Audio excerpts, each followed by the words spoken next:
Well, welcome to everybody who's joining us for our second webinar of the day. We're going to spend a minute or two letting everybody log in. Still not quite 1 o'clock.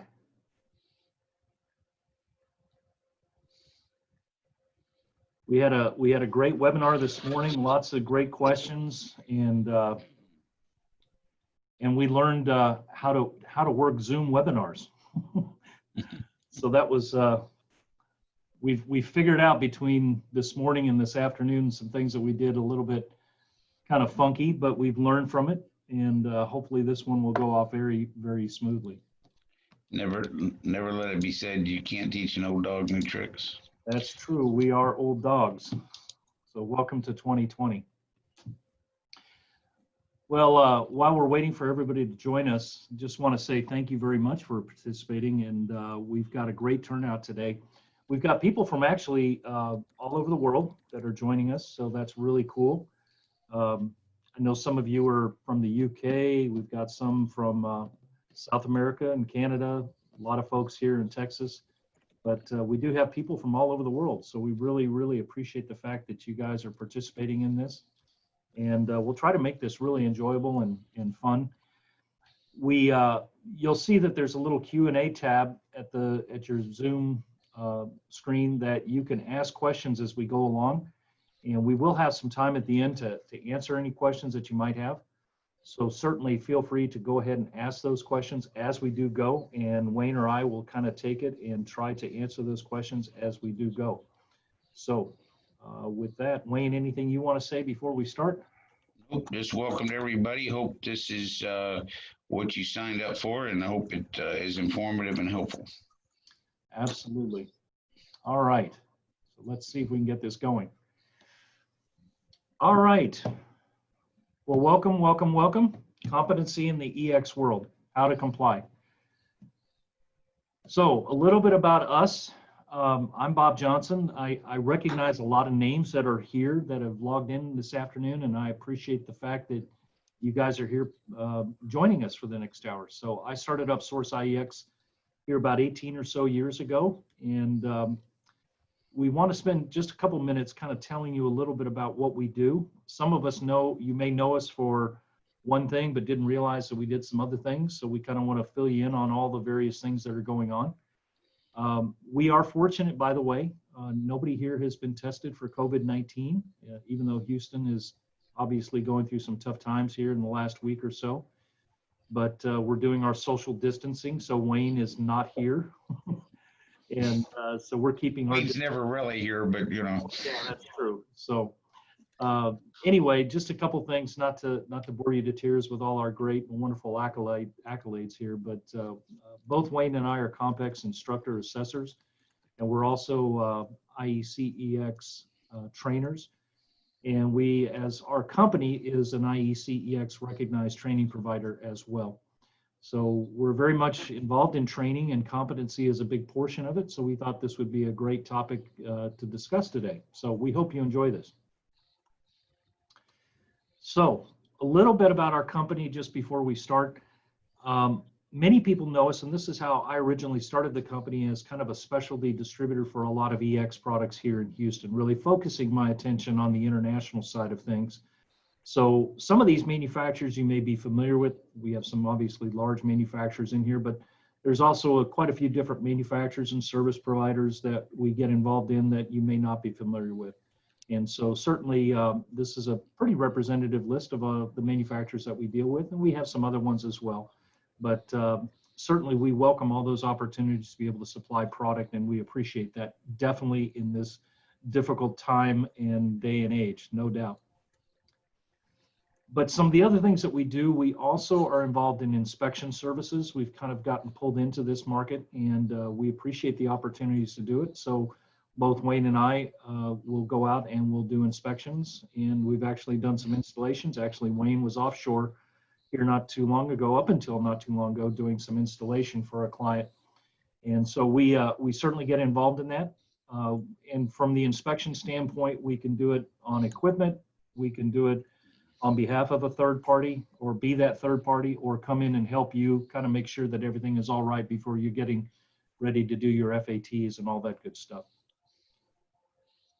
As I mentioned, we also are involved in two different training schemes, which we'll talk a little bit more about here, the COMPEX scheme, as well as the IECEX COPC. So we'll talk more about this a little bit longer. To go back just a little bit about inspection, in addition to units like rigs, we've inspected platforms, offshore rigs, land rigs, et cetera, et cetera.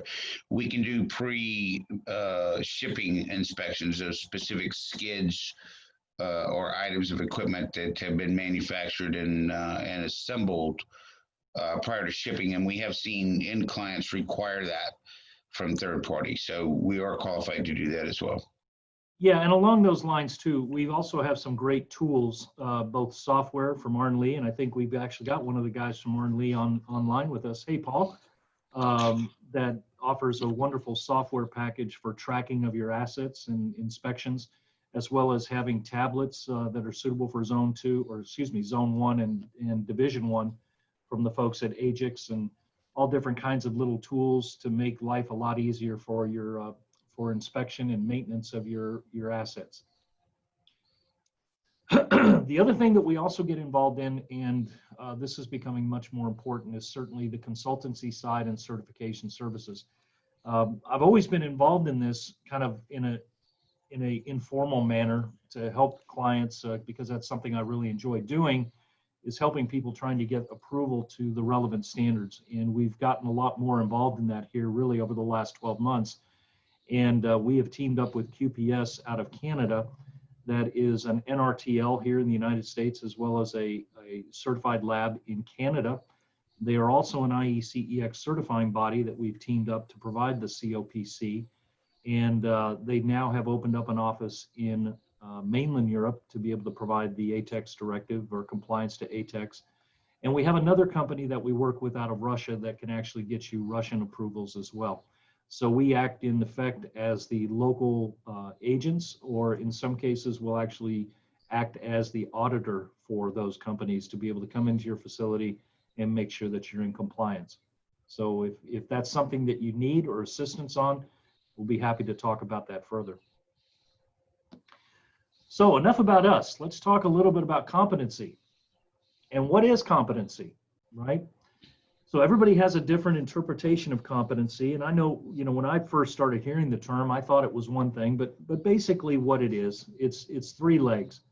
There's what is called your knowledge. That's the stuff that you know in your brain, right? The skills that you have, are you able to demonstrate those skills?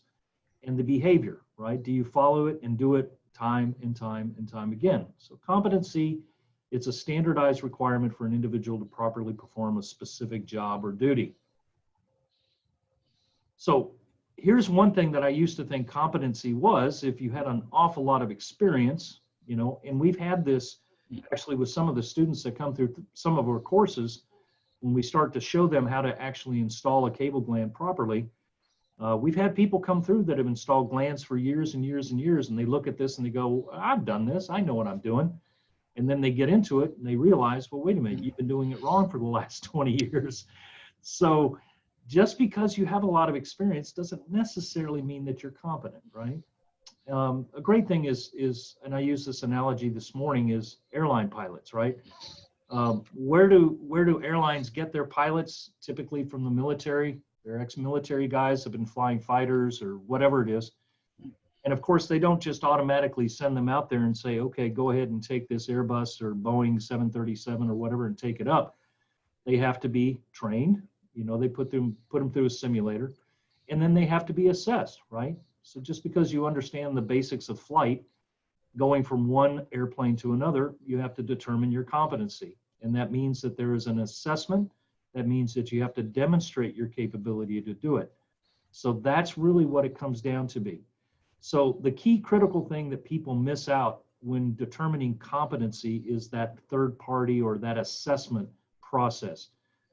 It's kind of like, I know in my previous life, I used to come in and teach people on various things, do lunch and learns, and people would come in and they'd listen, or they'd come in and have a lunch or whatever. But they'd always want a certificate at the end of it saying, hey, I've gone through this.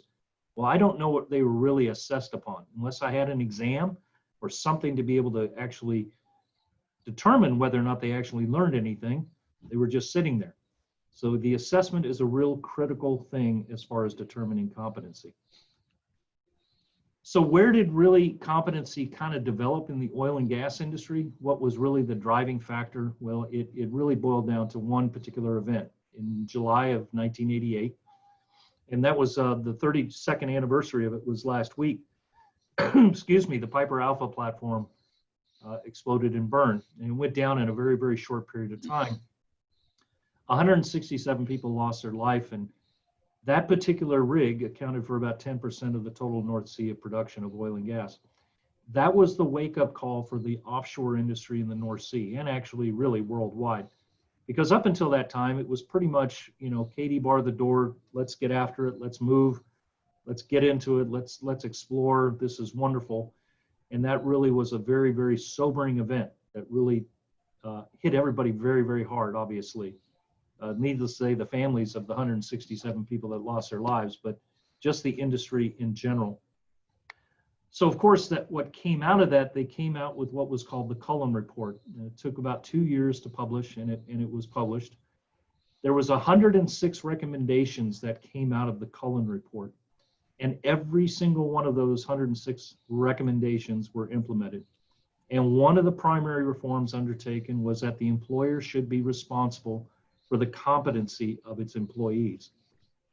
Now, mind you, Piper Alpha was not an electrical issue related. It was not an electrical spark or something like that was not the source of ignition. The big issue with Piper Alpha was it was a lockout tagout procedure of inadvertently opening up a temporary pipe that had a temporary flange onto it and then releasing gas into the atmosphere, which eventually hit a source of ignition and caused the explosion. But there was certainly a lot of worker, I guess, lockout, tagout, or responsibilities that all kind of contributed to the disaster. And I would highly recommend, if you ever get a chance, go check out the BBC documentary on it, and it's pretty eye-opening. So what happened is that every offshore operator afterwards, they made their own assessments of installations and management. And the two key areas of improvement were improvements to the permit to work management system, and then the initiation of formal safety assessments. Basically going back and saying, where could we do better? What can we do better? So really what happened in the first competency program that was developed was the COMPEX program, and it was introduced back in 1994. It was not government mandated. Basically what happened is that the existing owner operators in the North Sea, people like Shell, BG, BP, all the technical authorities on the electrical side would get together, and they still do, and they would talk about, hey, what can we do from an electrical standpoint, instrumentation standpoint, to make sure that our people are not the ones that would potentially cause the next Piper Alpha. And they all determined that they need to do a better job as far as training and assessing their electrical sparkies. And that was where COMPEX came into play. And the first program was developed and established at Aberdeen College. And more or less what happened is that all the owner operators basically said, if you were going to do any electrical work on our rigs, you had to go through your COMPEX and get your certificate, which meant you had to go get trained and then be assessed. Then we fast forward a little bit, and when the ATEX directive started showing up, many of you are familiar with the ATEX directive with regards to products. But there's a second ATEX directive, and that had to deal with the health and safety of workers in the facility. And that is known today as the 153 directive. That directive basically said that if I'm an owner of a facility and I put somebody in my facility that hasn't been properly trained and assessed and is not competent, then me as the owner operator can be held liable. So this all of a sudden made a lot of people get very scared and realize, oh, wait a minute, I've got to do something better about this. So what happened is COMPEX just kind of, kept going along, primarily an offshore thing. Then all of a sudden, when the directives started coming out, people started realizing, hey, I've got to do this for my onshore facility, for grain elevators, for all different kinds of facilities where flammable gases, vapors and dust are present. So that's really when the competency program started to take off. So what standards are out there that really define competency? Here's the important thing to note. Remember this, standards are standards, right? They are not law. Standards are written, they're technical in nature, they come up and they're basically written in such a way to where countries can adopt them, they can accept them, companies can take them, but until they become law within a particular country, they just sit there. Well, the main driving force for these competency requirements really came out of the IEC, the International Electrotechnical Commission. And the 60079 standards are the ones that deal specifically with HAZLOC equipment.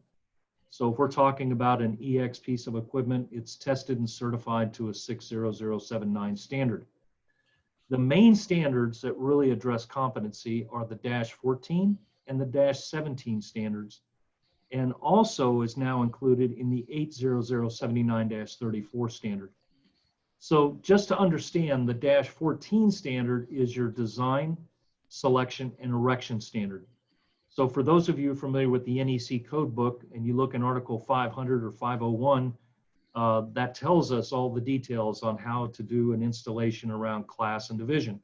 We look in Article 505, that tells us the details on how to do it to class and zone. The -14 is basically the equivalent, if you will, in the IEC world to kind of give us the broad details as far as what constitutes a good EX design. The 17 standard, excuse me, is the inspection and maintenance standard. So we start off with the 14, then we move into the 17. So these do not apply necessarily to people that are building EX equipment. These are the standards that apply to people that are designing systems, maintaining the systems, building the systems, or assembling the systems, and again, maintaining it. The 80079-34 standard applies really to manufacturers, and we're going to talk about that here in just a little bit. Now, there are some other IEC standards that reference competency. The 61508 and 61511 under functional safety also now addresses competency. And you're finding other various IEC standards that are being published are now also starting to put competency. And because the IEC standards are the basis for many worldwide standards, you're now starting to see these show up in various parts of the world as well. So that's why I believe, in my opinion, and I think Wayne would agree, competency is going to be something that's very, very important to understand as we move forward. Especially in the hazardous area world. So as I just mentioned, the standards themselves are not legal binding documents unless the regulators in a particular marketplace say they are, right? So as I mentioned in the UK, the HSC is the regulatory oversight basically for oil and gas in many facilities actually. But the health and safety executive is basically that organization that will come into your facility and say, hey, this is good or this is not so good. We have a similar type situation here in the US. We have OSHA, obviously, we have BSEE, but we also have the US Coast Guard. And the Coast Guard is actually one of those organizations that has really been switched on with regards to some of the competency requirements, which we're going to talk about here in just a little bit. And of course, in Australia, we have NOPSEMA, and there are other regulatory agencies around the world that are starting to require compliance to the relevant standards, which includes the competency requirements. And here's the important thing to note. Just because maybe a regulatory authority is not saying that you have to comply with or referencing competency, that doesn't mean that your client or you as the client may not include that in your specifications, or you may have to not comply with. Because there are some major oil and gas companies that have now put in and have been putting in these competency requirements into their projects.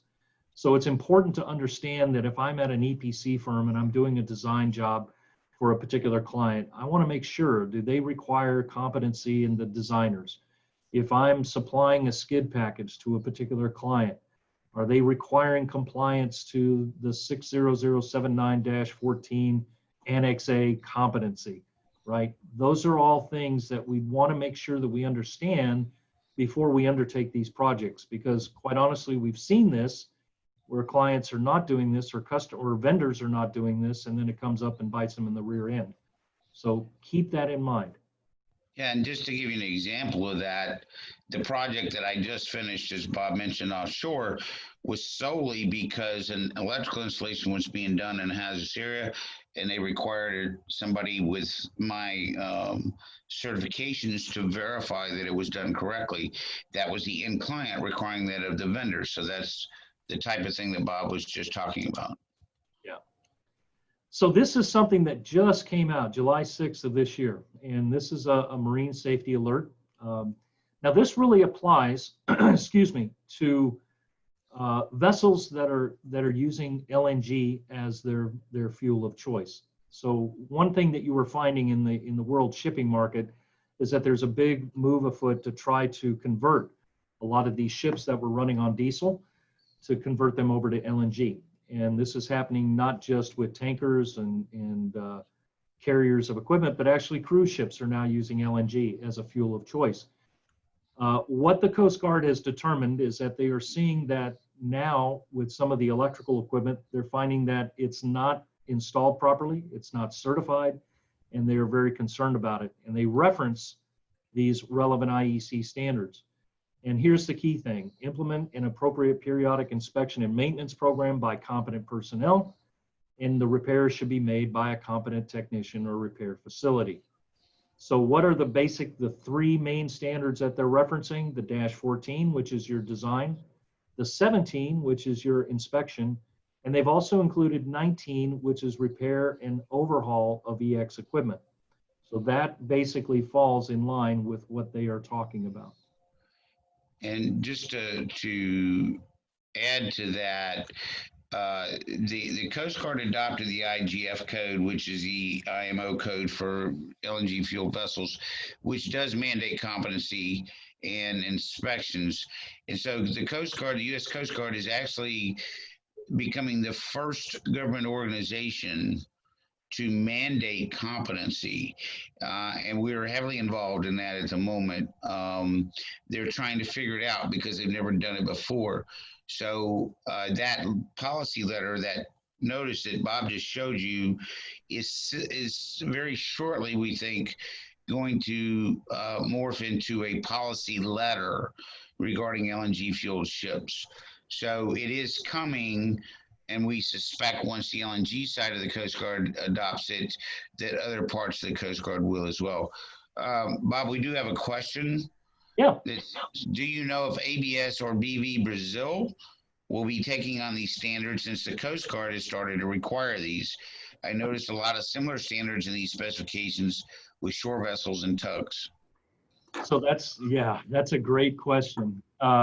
So we do know that ABS, we're talking right now with ABS here, and ABS is trying to potentially look at this and see how they could implement this. And there's some things that have to go back and forth with regards to the Coast Guard with some of the things that they need to do in order to allow the classification societies to be able to kind of get in this and help.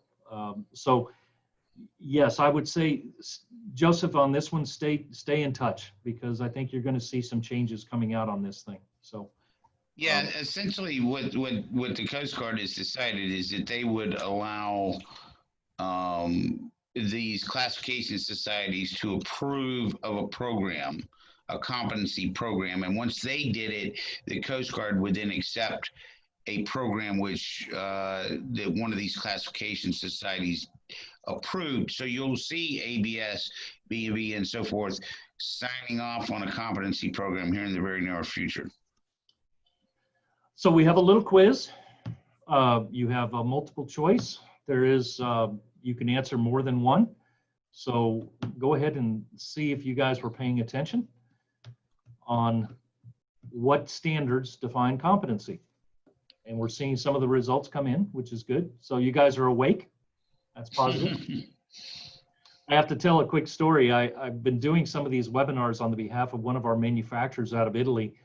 And unbeknownst to me, I didn't realize until Monday that we actually had one scheduled for midnight on Monday night.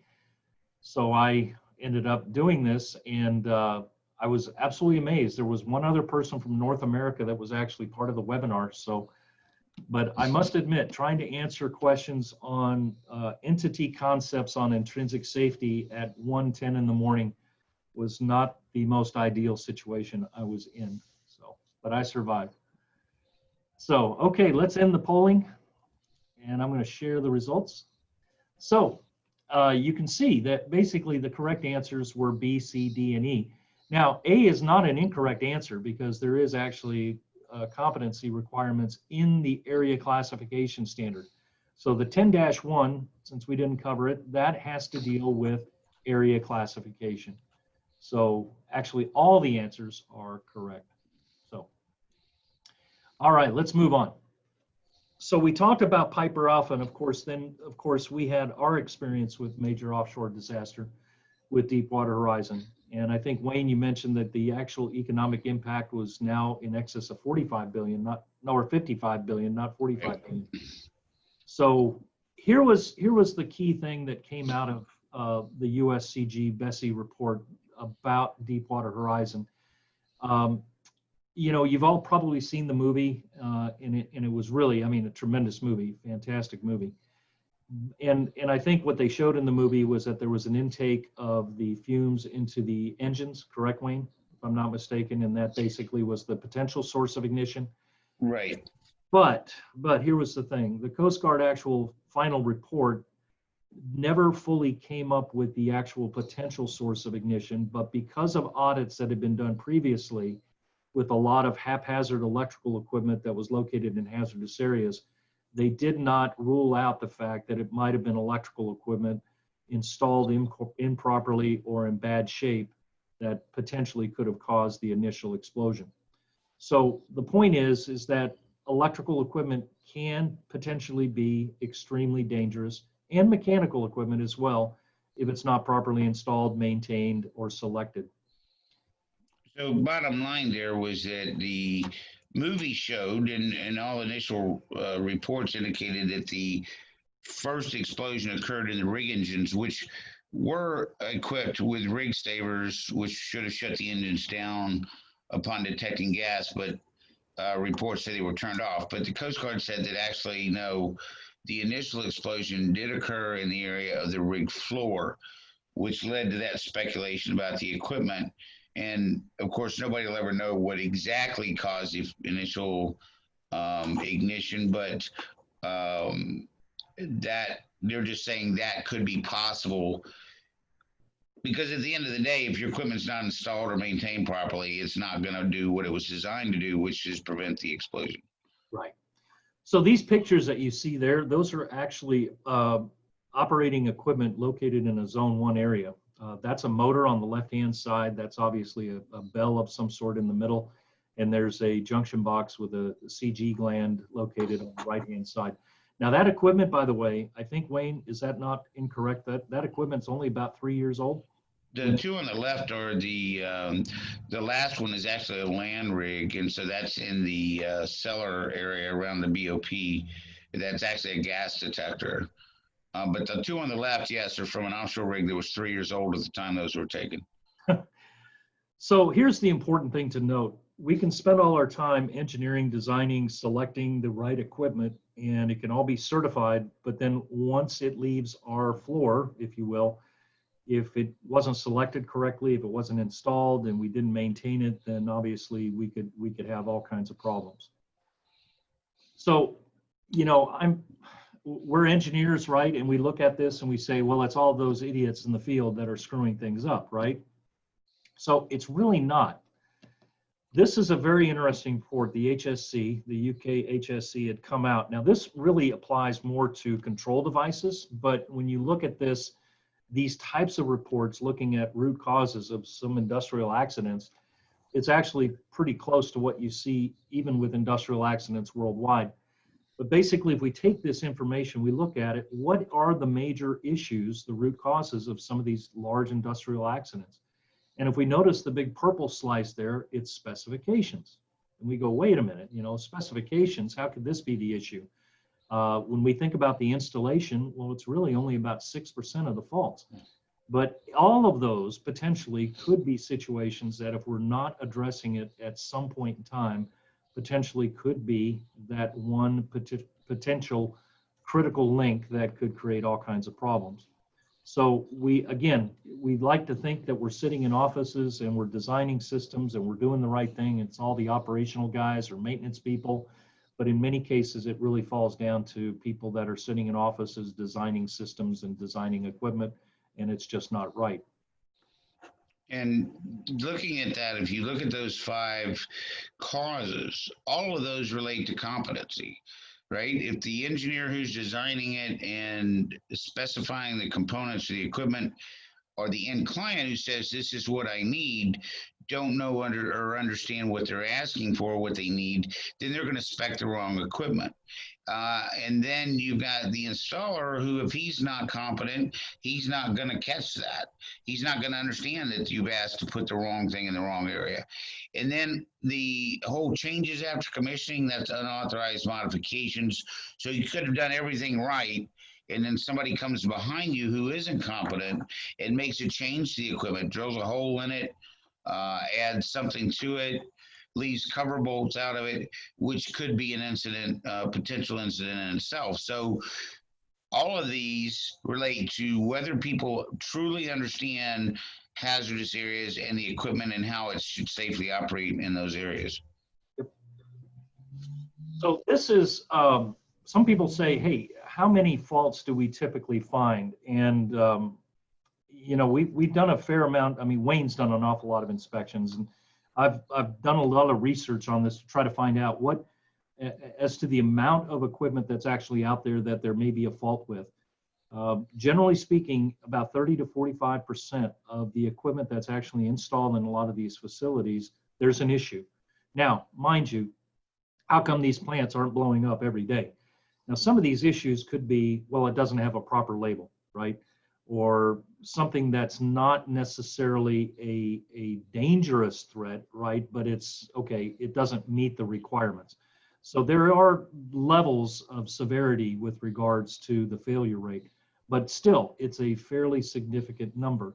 If you look at the picture of the panel on the right-hand side, that's a prime example of a panel that was built specifically for non-hazardous areas located in a Zone 2 area.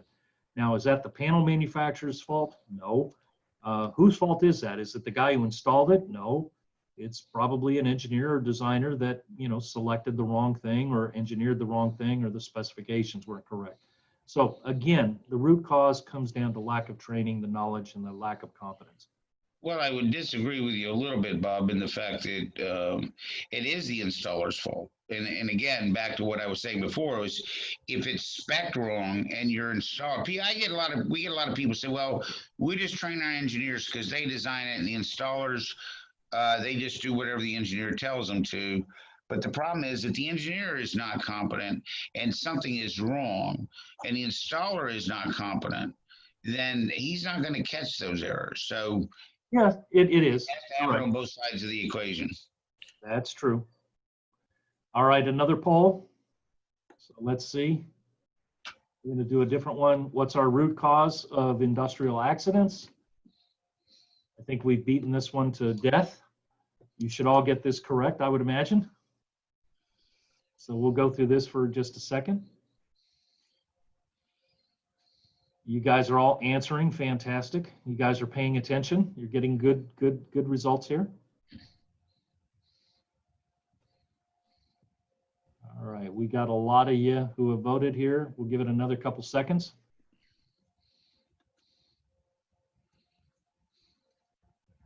All right, we're going to end it with this one. So let's take a look at the results. So there we go. We have a majority of you did say specifications. And again, these are all potential causes at industrial accidents, but basically, as we can see, specifications is actually kind of one of the big root causes here. So now what do the standards say? And we'll zip through this a little bit because we want to get into some of the other information. So the -14, we basically have 3 roles. We have a responsible person, operator, technician, and designer. And the competencies is also defined within the 3 roles. So it's very clearly defined. If I'm a responsible person, what I should know, what I should be competent in. And then finally, there's an assessment. And the assessment, does the person have the skill, can act competently, has the relevant knowledge and understanding of the requirements. So it's a fairly light document. It doesn't go into a whole heck of a lot of detail, but it's basically, that's kind of the key thing. And again, three particular roles and responsibilities: a operator technician, a designer, and a responsible person. Now, there's also a new technical specification. I say it's new. It's been out now for about 3 years. Now, this one has to deal with an assembly, meaning that we're taking, say, a couple different EX pieces of equipment and putting them together as an assembly. And this can actually be done by an IEC EX certifying body to assemble it as, or to certify it as a complete assembly. But here's the interesting thing, right? They say competency of the personnel performing the production process, but also the verifying party shall have evidence of competency through an independent party or system. So that actually is telling us now that, hey, guess what? The people that are supposed to come in and actually assess of whether or not that assembly is meeting the requirements should also be competent. So this competency thing that we're seeing is not only applying to the designers, the operators, the technicians, but now the auditors and the manufacturers. Now, here's another example of competency that's spelled out in one of the IEC standards. This is for -25 for intrinsic safety. So every intrinsic safety installation out there requires, and it doesn't matter if it's IEC, if it's North American, if it's wherever it is, everywhere that I've seen, there's what is called a loop diagram or a descriptive system document. And that document is a requirement, regardless of where you are in the world. And this descriptive system document, which includes all of the electrical parameters of your devices, your cabling, the entity parameters, all of that information should be included on that DSD. And I've gone in and I've looked at IS installations and I asked for a copy of the DSD, and people look at me like I've got, a unicorn or something like that. I'm saying, hey, this is a requirement. But the person that actually generates the DSD, guess what? They are asked to be competent to be able to complete that. And so we've actually done DSDs for customers because they've asked for it, and we're competent people in order to do that. So you're seeing this competency requirement all over the place. Here's another one. This happens to deal with manufacturers of EX equipment. So I know we have a couple manufacturers online with us right now. This is one that jumped up and bit a lot of manufacturers on the rear end.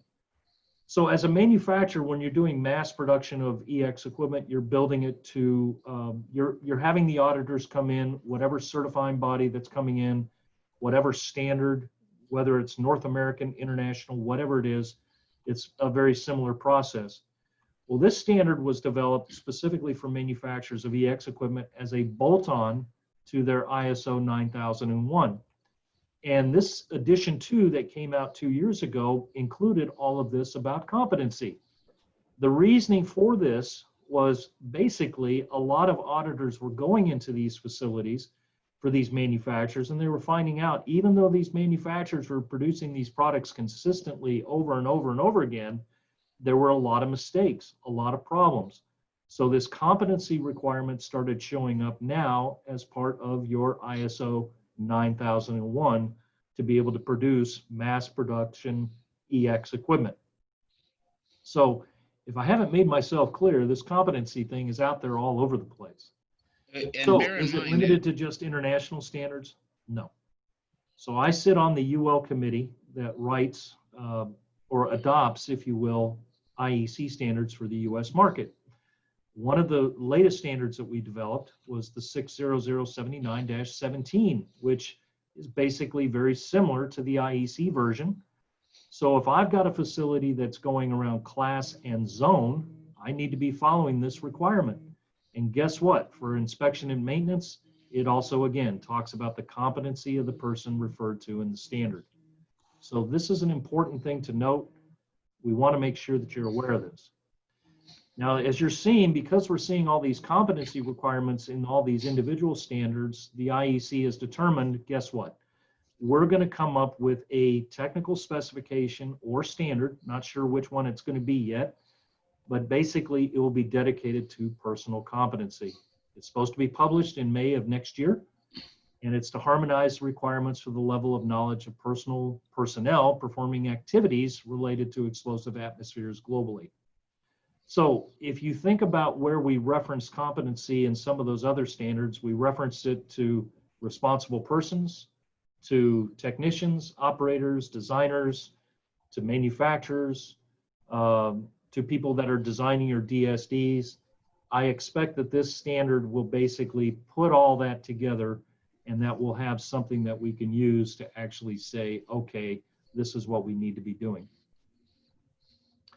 So we've talked about the need, we've talked about where it's referenced, we've talked about the regulatory issues. Now, what are the basic programs that are out there?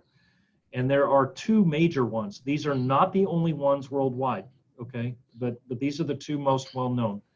I mentioned a little bit about COMPEX, and we'll talk a little bit more about that, and we'll talk more about the IEC EX COPC program. So COMPEX, there are 14 knowledge and assessment units. There's what is called the 01, 03, 05, so forth and so on for operatives, and then the 12 for designers, and then there's a new one for the responsible persons. So these modules are all basically designed for a particular role and responsibility. The most common is the COMPEX EX01 through 4, and this is a picture on the right-hand side of the setup of the COMPEX bays in our facility. It's 4.5 to 5 days of a combination of classroom and practical hands-on experience. The training and assessment must be done by 2 people within the same organization, or they can be outside of an organization, but they have to be assessed by JTL to be able to provide that. So for example, when we run a COMPEX course, Wayne might do the teaching and I'll do the assessing, or we swap it off. And the reasoning for that is that you're supposed to not have any bias between the instructor and the assessor. The EX12 is a design course, and that's 5 days in classroom with, I believe, 4 or 5 exams. We don't teach that one.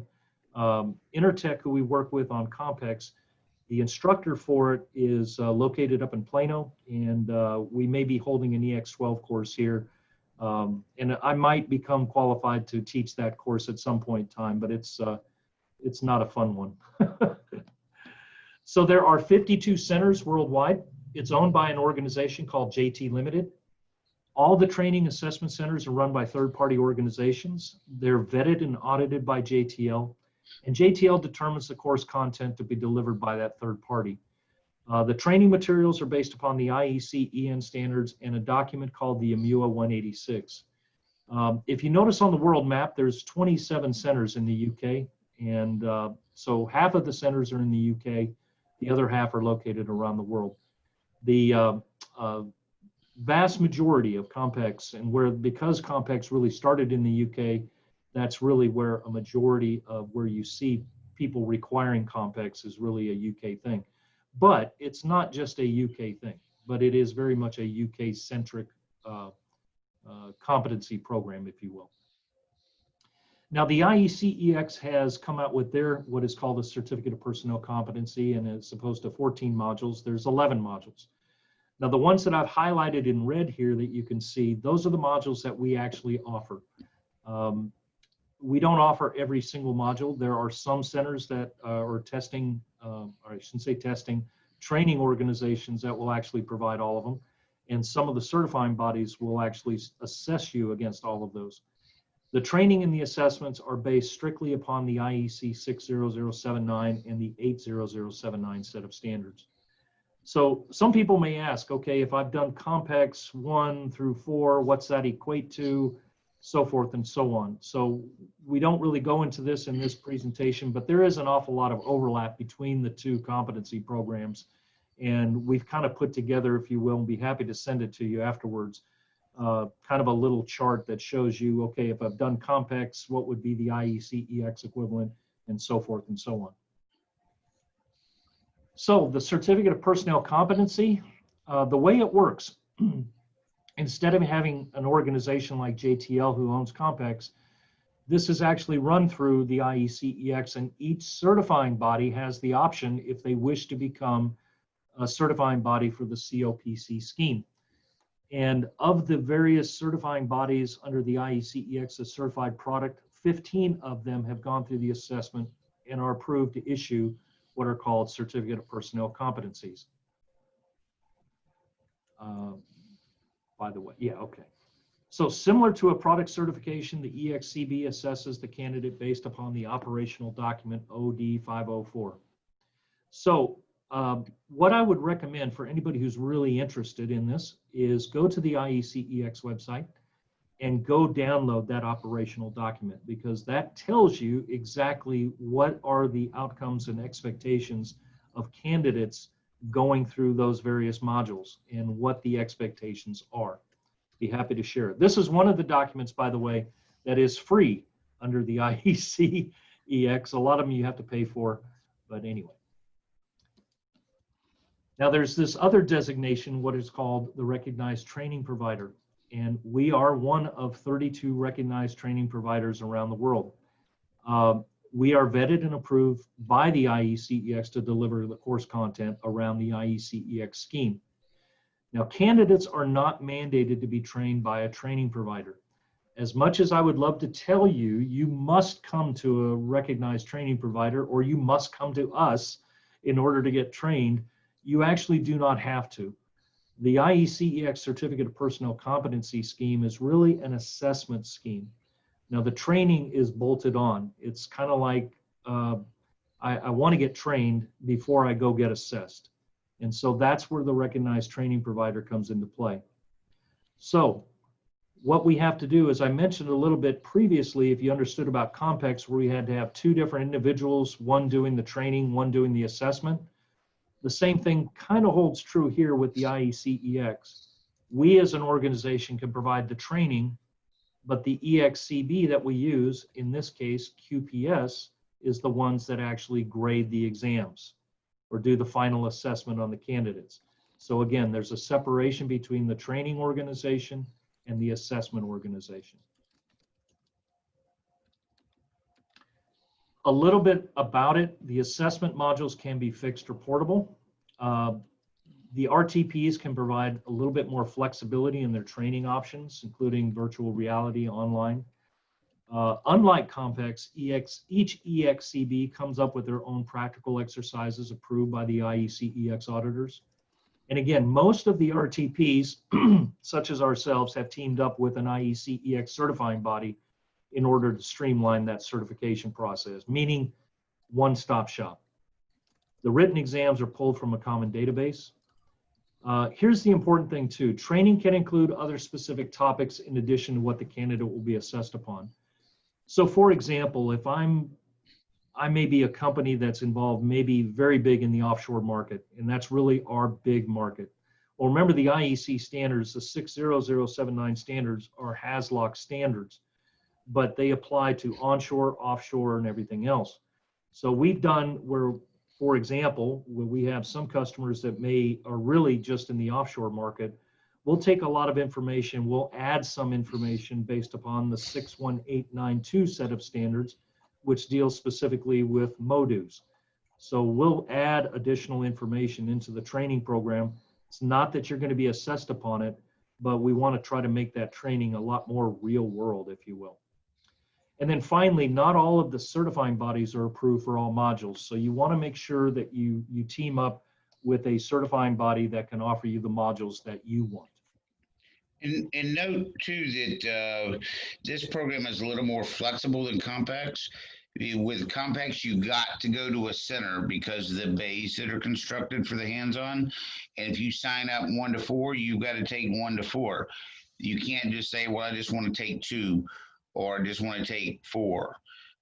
With the COPC, you can sign up for individual units. They're much shorter. The fundamental unit like 001 is like 2 days, and we can bolt on other units that fit your job description so you can tailor it better to fit your specific job requirements. And as Bob showed you on the units, this is a portable system that we built so we can actually bring it to you rather than you having to come to us. Yeah, and actually we had a question, I think, from one of our people today asking about their Compex 12 certificate expiring, and it looks like mine's expiring here in August. So anyway, the certificates are good for 5 years, either Compex or IEC EX.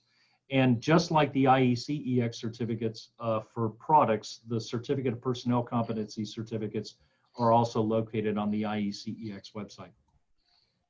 So competency is needed now more than ever. Do your own research, right? Don't take our word for it. Do your research out there. Find out what works best for you. Do remember, training is not a requirement, but the assessment is. Understand what regulatory agency or client assists on as to what is the proper assessment, i.e. Compex, IEC, EX, whatever it is.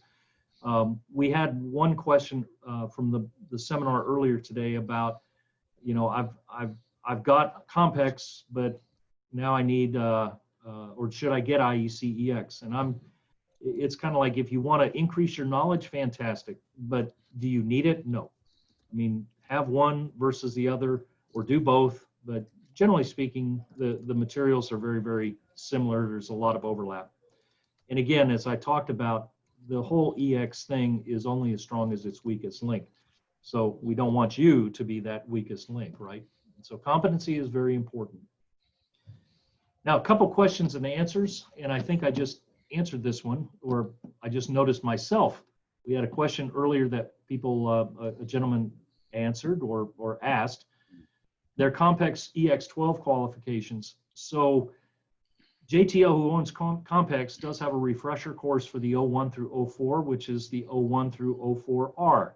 And it's an accelerated version of the full 01 through 04 course, and it's done in about 2.5 days versus the 4.5, 5 days.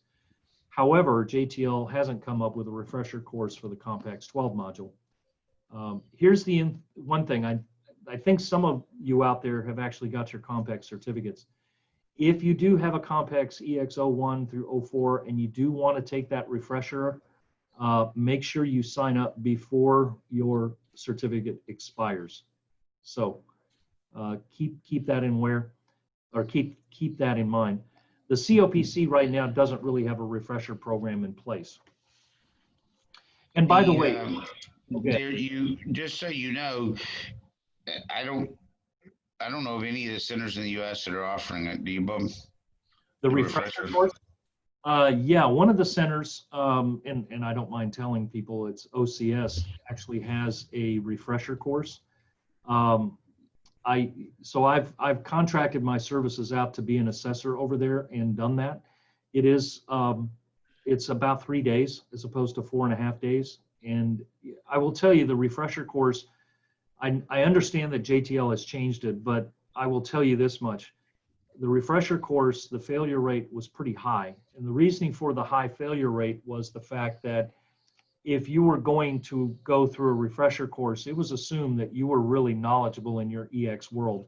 So if you come in and take the refresher course, it's pretty much, you better do everything perfect, or it's a good chance you might fail. I think it's 99% is a failing grade.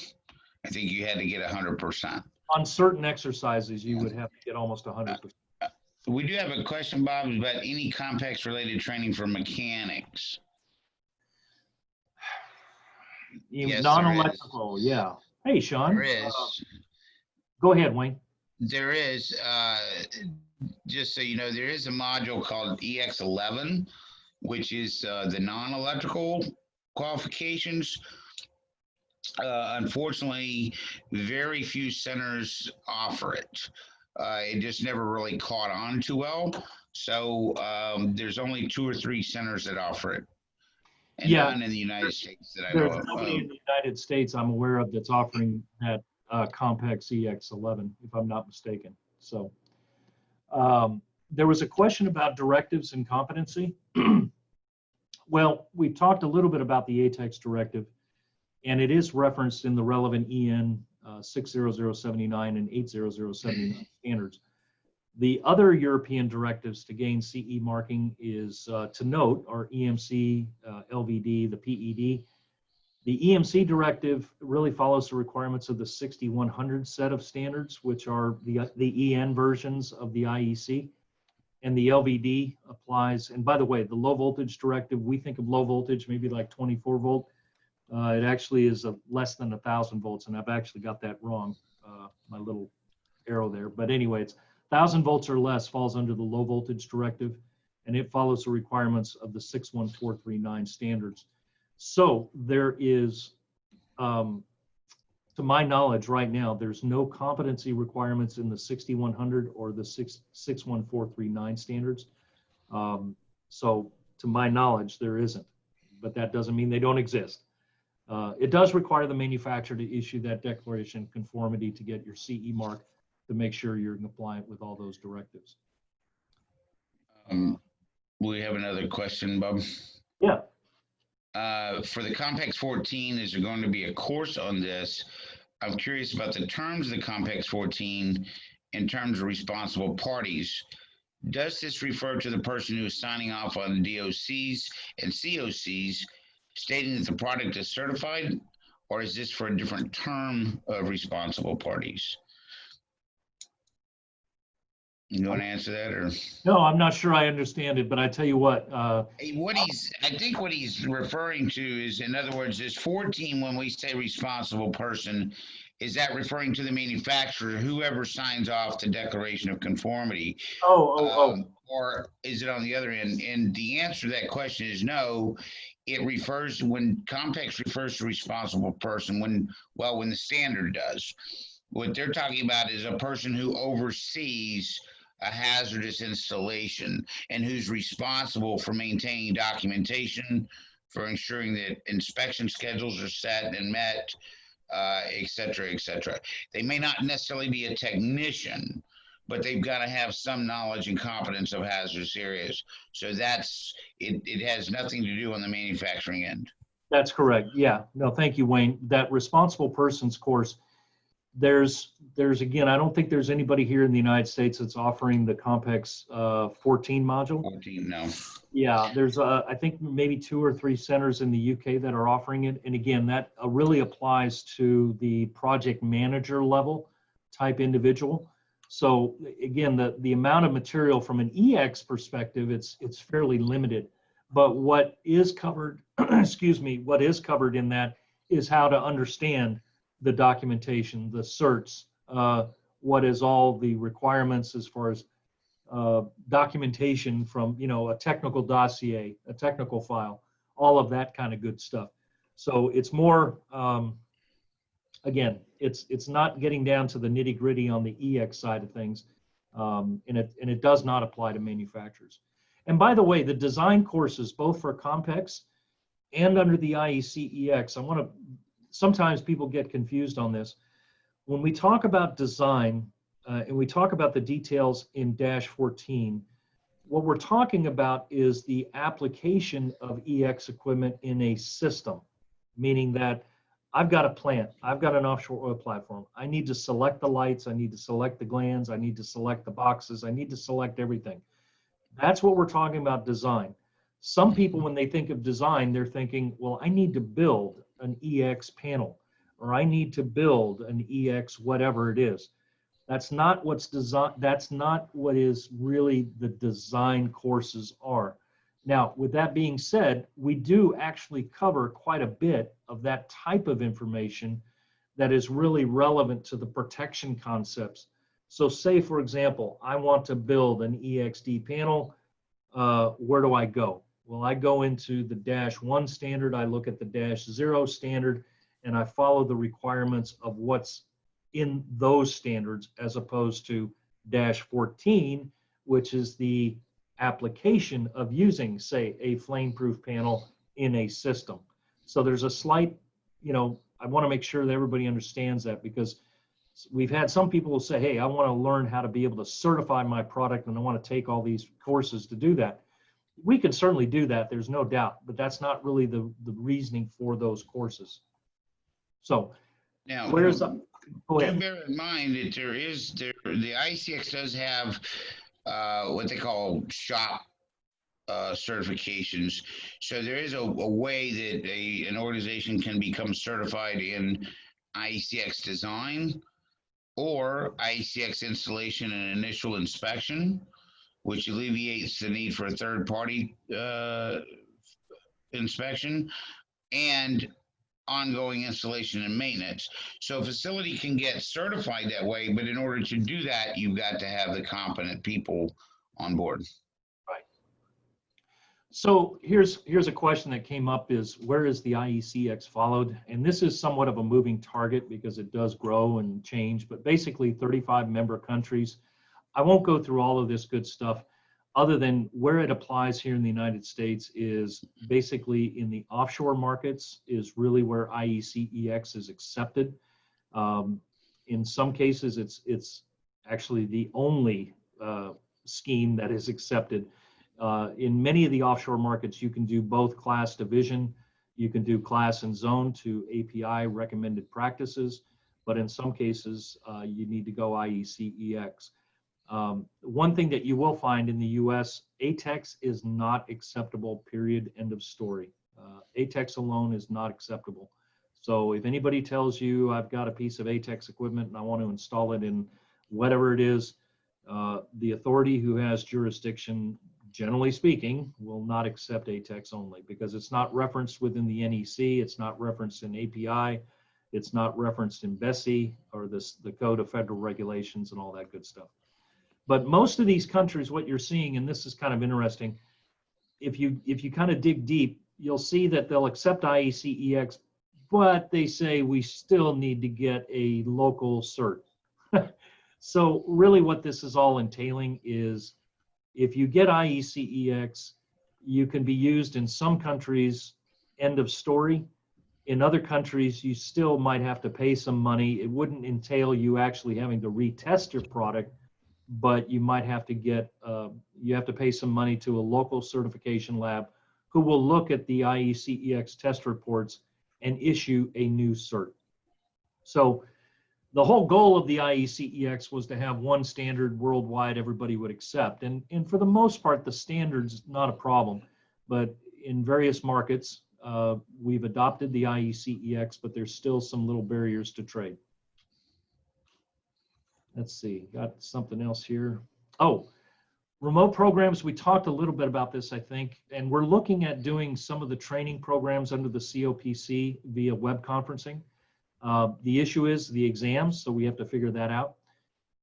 That would really be limited to the modules that really apply themselves to classroom type learning, not the practical assessments. And then COMPEX, there hasn't been yet something that we've heard in order to be able to do remote learning. So let us know.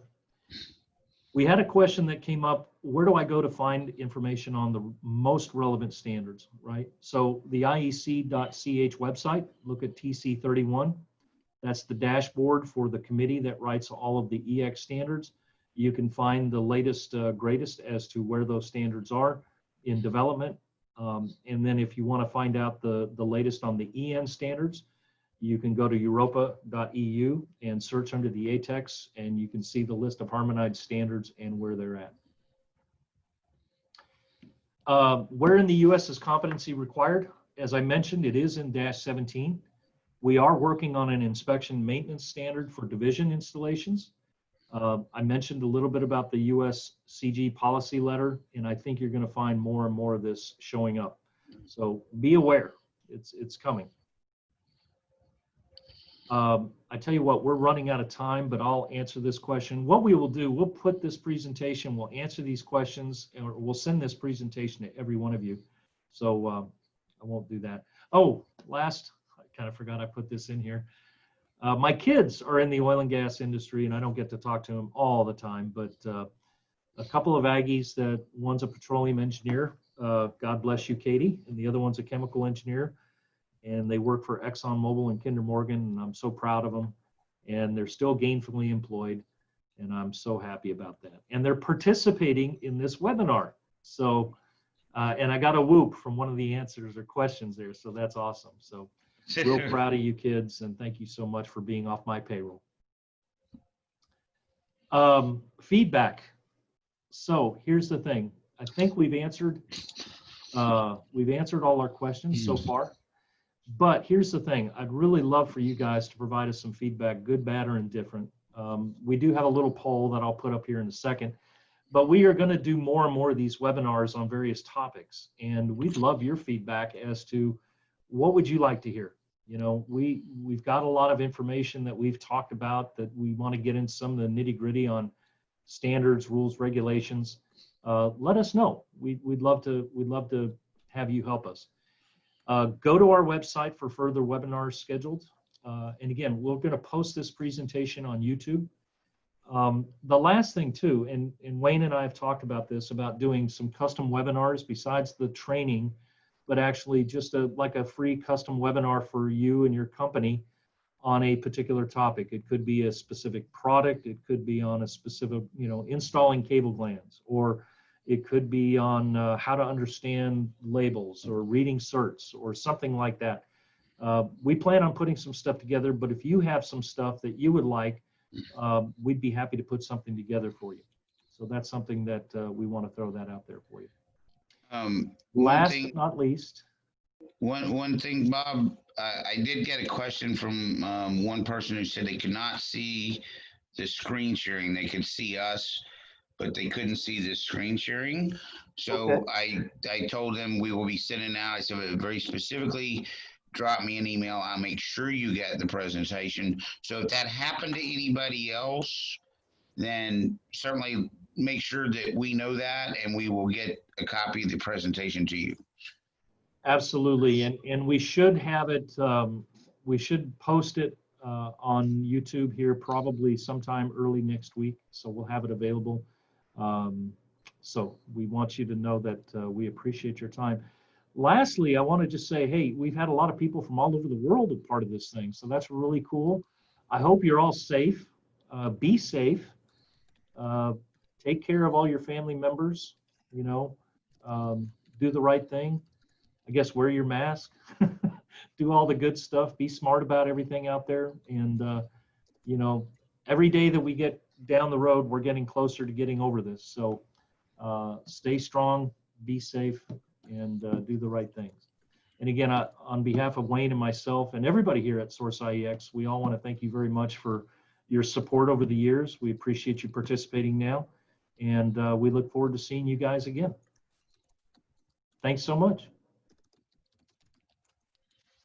And oh, by the way, in the polling, I've got to share the results. So most of you said excellent, so that's good. Thank you very much. I appreciate it. All right, take care. We'll catch up with you guys later. Bye-bye.